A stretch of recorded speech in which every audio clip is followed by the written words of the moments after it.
Canada strikes back with $43 billion. Is Tesla forced to flee? $43 billion US dollars, a number that cannot be ignored. That is the value of the retaliation Canada has just launched, aimed directly at the United States. And Tesla is the very first victim. Why did the U.S. trigger new tariffs? Restructuring or breaking supply chains. The 47th President of the United States has officially imposed a 25% tariff on all imported vehicles not produced domestically. This policy is presented as a measure to accelerate the recovery of the domestic auto manufacturing industry, but at the same time, it has triggered significant global tremors.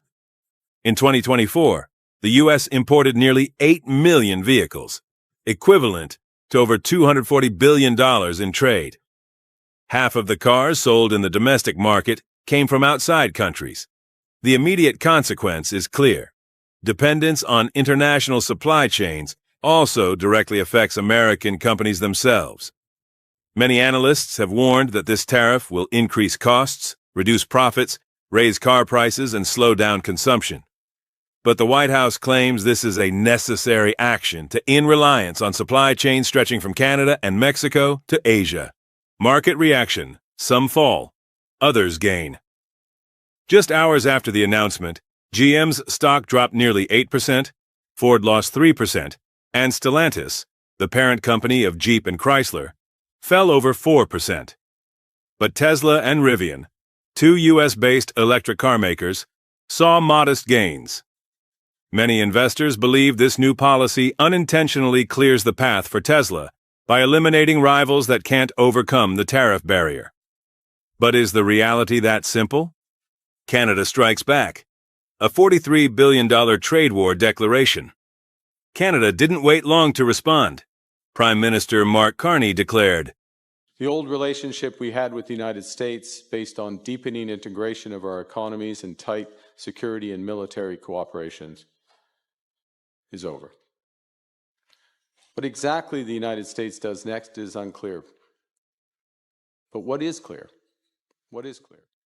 Among those targeted, Tesla was the first to be blacklisted. Tesla's incentives frozen. A harsh blow from the north. The Canadian Ministry of Transport froze $43 million US dollars worth of electric vehicle incentives for Tesla. The reason given: Tesla had submitted a flood of rebate claims just before the program ended, raising concerns about the legitimacy of the transactions. Statistics showed that Tesla's filings during this period equated to the sale of 2 vehicles every minute, 24 hours a day. This unusual volume forced the Canadian government to step in and investigate. And it didn't stop there. The Canadian government is now considering excluding Tesla from all future incentive programs, while also imposing new tariffs on imported Tesla vehicles, similar to what the U.S. is doing with European and Asian cars. Tesla's global crisis is growing. Tesla isn't just under pressure in Canada. In China, its second-largest market, sales are plummeting. In Europe, competition is intensifying as brands like Volkswagen, Renault, and Stellantis launch low-cost EV lines. But Tesla's biggest current rival is BYD, the Chinese EV manufacturer. In the third quarter of 2024, BYD surpassed Tesla to become the world's top-selling EV brand. In the fourth quarter, it extended its lead even further. BYD now operates in over 50 countries, from Asia to Latin America, the Middle East to Africa. Meanwhile, Tesla remains focused on the U.S. and select European markets, with no presence in Africa and very limited presence in Latin America. And this is just the tip of the iceberg. Don't take your eyes off the screen if you don't want to miss what comes next. The Lincoln Project's 8 parody videos where Trump is mercilessly mocked leave the president so angry that he throws his phone into the water. Trump and his uncontrolled rage. You probably can't imagine a president showing such outbursts of anger, while Trump continues to appear confident, sometimes even arrogant. In a series of parody videos by the Lincoln Project, he reveals his frustration and loss of control. The first scene in the video shows Trump walking onto the golf course, confident as if he's the master of the game. But when his shot fails, he starts blaming everything around him. The fake golf ball, the imperfect golf club. This scene becomes even more hilarious as Trump continuously criticizes everything around him, yet fails to recognize that his lack of control is the real issue. The caddy standing nearby can only shake his head, as if he's witnessing a mental breakdown right on the golf course. The loss of control doesn't end on the golf course. These hilarious situations not only make the audience laugh, but they also raise a big question. If someone can't control their emotions while playing golf, can they run a country with stability? When Trump fails to make the shot, he becomes even more angry, blaming everything, from the golf ball to the outside forces. Will he handle major national issues in the same way? By blaming and raging instead of finding solutions? But it doesn't stop there. As he faces failure, Trump becomes even more out of control. His second shot is even worse, and the golfers around him try to avoid looking at him, not wanting to become witnesses to the mental crisis unfolding. Finally, Trump loses it, throwing his expensive golf club to the ground, screaming about the injustice he has to endure. This scene becomes even more uncomfortable as Trump continues blaming the wind and terrain instead of accepting that it's his own lack of skills. The golfers around him silently watch, afraid to laugh or show sympathy because they know that this kind of rage could explode at any moment. When Trump lost Twitter, he became a social media addict. So, what happens when Trump can't use Twitter anymore? The next series of videos by the Lincoln Project shows Trump like a social media addict, aimlessly trying to regain the power he's lost. Unable to post on Twitter, Trump turns to other platforms like Facebook, Instagram, and even TikTok. This awkward attempt makes the viewers laugh, but could this be a sign of impotence when faced with reality? On Trump's face, we can clearly see the confusion when he realizes his Twitter account has been permanently locked. Instead of accepting the reality, he sinks deeper into anger, showing his disappointment and refusal to accept it. Not only that, Trump becomes even more confused when other platforms don't help him, causing him to scroll through apps as if he's searching for a savior. Every time he tries to open a new platform, his face becomes even more red, as if facing a world of technology he can't control. Finally, his frustration reaches its peak, and Trump can only continue to blame the outside forces instead of confronting the truth. His social media power has come to an end. In the end, in a fit of rage, Trump throws his expensive phone into the pond, a move that makes one wonder, does this action reflect his lack of leadership when faced with greater challenges and difficulties? What's notable is that, while Trump does this, he still confidently claims to have a stable temperament. But the reality is completely the opposite. These outbursts of anger, these uncontrolled actions are exactly why people are concerned about his leadership ability. The Lincoln Project wants to highlight this. If someone can't control their emotions while playing golf, how can they possibly face the big challenges of running a country? If someone can't control their anger on the golf course, can they handle the critical decisions of a country? In just one presidential term, the U.S. national debt surged by over $8.2 trillion, the highest in modern American history. At the same time, critical programs like Social Security and Medicare are under threat, while public trust in leadership keeps declining.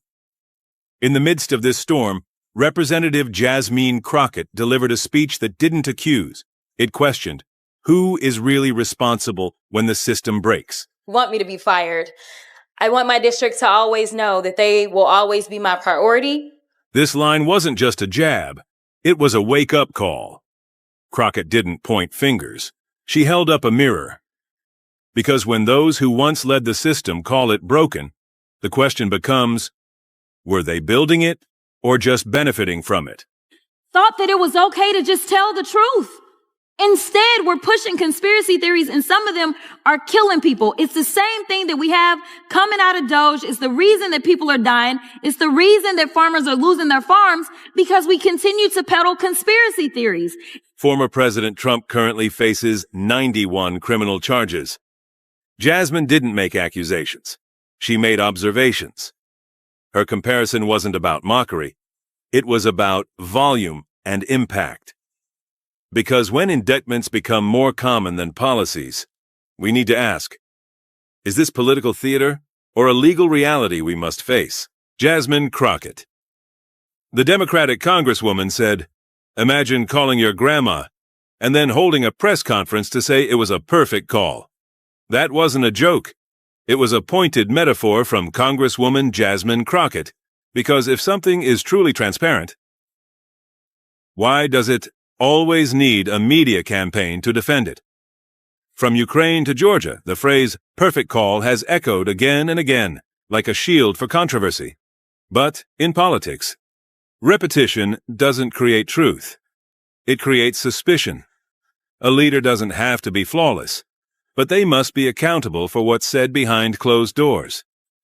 Because in a democracy, transparency isn't proven by praise. It's proven by consequence.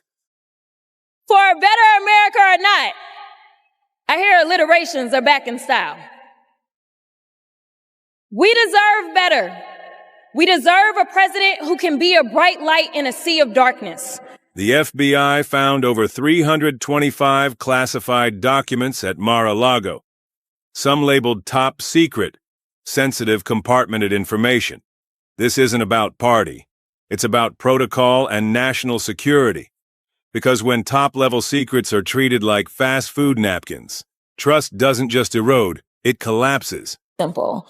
We right now have a white supremacist that is sitting in the White House. He is backed up by other white supremacists. And if you really want to know who the criminals are in this country, you can Google it. You don't have to trust me. But the people that commit 80% of the most violent crimes in this country are white supremacists. Yet for whatever reason, they sit and they serve at the pleasure of the president. They are the ones that were there on January 6th, tearing our democracy down physically. And now we have them tearing us. This is not what we should be doing. I don't even know why we fighting with Greenland. Why we fighting with Greenland? We fighting with Canada. We fighting with Mexico. Yet we in love with Putin.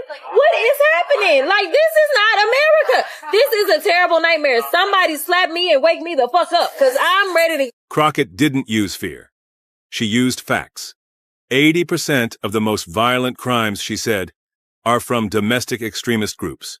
Yet they are often overlooked while threats abroad dominate the headlines. And then came her challenge on foreign policy. Are we rejecting allies like Canada and Mexico while embracing figures like Putin? If so, what does that say about our national priorities? Don't look away. What happens next will surprise you. Canada launches shocking economic blow. Is the secret plan putting the U.S. at a disadvantage? Just 3 months after the U.S. election, over 90% of Canadians want to separate trade from the United States. Why is the situation so serious? And why did one statement from Trump push all of Canada to prepare for a full-scale economic counterattack? Canada unplugs its economy from the U.S. foundation. While Washington imposes tariffs, Canada quickly pivoted its trade strategy. The CETA agreement with the European Union was expanded. In just a few months, bilateral trade increased by 65%. Capital, technology, and resources shifted from the U.S. to Europe. Not stopping there, Canadian trade delegations appeared frequently across Southeast Asia, from Indonesia and Ecuador to Singapore, Australia, and Brunei. The objective is clear: increase non-U.S. exports by 50% within 2025. What does that mean? It means the Canadian economy, once tightly linked to the U.S. market, is now dismantling every chain of dependence. Canadian provinces launch a campaign to eliminate America. British Columbia took the lead, banned imports of U.S. agricultural products, especially milk, chicken, and wine. At the same time, tightened inspections of U.S. trucks at border crossings, causing cross-border supply chain disruptions. Quebec struck back just as hard. All infrastructure contracts with U.S. contractors were frozen. The Fabriquez au Québec campaign exploded. Citizens were urged to use only local products, with direct subsidies from the government. Manitoba and Nova Scotia even required hospitals, schools, and government agencies to completely remove U.S. goods from public procurement lists. The result? Starbucks, McDonald's, Apple, all gradually disappeared from public systems. Emergency general election. Not just an election, but a battle for survival April 28, 2025. A general election is held at an unprecedented speed in modern Canadian history. New Prime Minister Mark Carney, newly appointed, declared, "We eliminated the tax on carbon for consumers, for small businesses, and for farmers to end the division that it was creating amongst Canadians, because we are stronger together. We reversed the increase in the capital gains tax so that builders are encouraged to take risks." See party positions.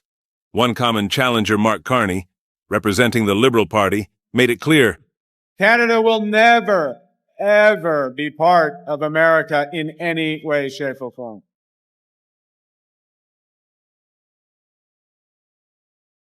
Pierre Poilievre, leader of the Conservative Party, though often compared to Trump, also strongly opposed the annexation proposal. He called it absurd and offensive.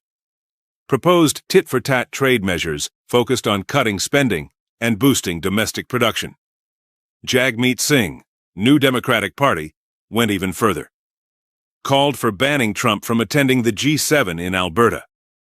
Proposed halting exports of strategic minerals, threatening U.S. tech and defense sectors. Canadian public opinion, from anger to collective action. At festivals and sports events, the U.S. national anthem was booed, the U.S. flag turned away from. It's not just symbolism, but a growing social movement. Canada is sending a clear message. They no longer accept a dependent role. And if the U.S. truly wants to bring Canada closer, maybe it needs a different strategy, not pressure, but respect. If you want to better understand how Canada is reshaping the regional economic order, don't miss the next videos currently on screen. In just a few weeks, over 25,000 people have attended community town halls hosted by Democrats, right in the heart of MAGA's deep red strongholds. In Bakersfield, California, where Trump won with 59% of the vote, something unprecedented happened. But what surprised everyone was who broke the silence. A new campaign was launched. Democrats Show Up. Its goal? To send Democratic lawmakers directly into red zones, districts where MAGA politicians have avoided facing their own voters. At the Bakersfield Town Hall, Representative Ro Khanna, who represents Silicon Valley, home to more billionaires than anywhere else in the country, stood up and challenged the room. Look, I represent a district in Silicon Valley. You probably heard of it, Apple, Google, NVIDIA, all those companies. You know, here's what I don't understand. I'm for taxing the billionaires more. There's no one in the 435 districts in America, no one has more billionaires than my district. If the guy who has all the billionaires can say tax them more, how is this a hard vote for the other 434 members of Congress? I don't get it. Khanna didn't stop there. He defended the rights of vulnerable communities and warned about creeping authoritarianism. The First Amendment, if you read it, it doesn't say First Amendment applies to citizens. It says First Amendment applies to every person in the United States. And if we are indifferent when Donald Trump comes after the trans community, if we are indifferent when he comes after the LGBTQ community, if we are indifferent when he comes after the Venezuelan community, when he comes after the Muslim community, when he comes after women, then soon he will come after us. We need to stand for principle in this country. And then he went straight for Elon Musk. I said it already, Elon. If you believe in your ideas, if you think you're doing something that works, then why are you avoiding Congress? If you've got a brilliant plan, show up and present it. In Florida's Ana Paulina Luna's district, a MAGA figure criticized for theatrics and secrecy, Swalwell addressed hundreds. Let me tell you what I saw on January 6th. I saw police officers who weren't even supposed to be working that day rush to the Capitol, who voted for Donald Trump just a couple months before, and they put on body armor. In Arizona, Representative Greg Kasar broke it down. While Musk gets his $8 million a day, he's trying to shut down the Department of Education, trying to shut down the Department of Labor. Musk wants you to work more hours to make him more rich. Musk wants you to pay more taxes to make him more rich. Tucson, I've had enough of this. It's time to say, fire Elon Musk. In Georgia, once a Democratic beacon, now leaning red, John Ossoff laid out the truth.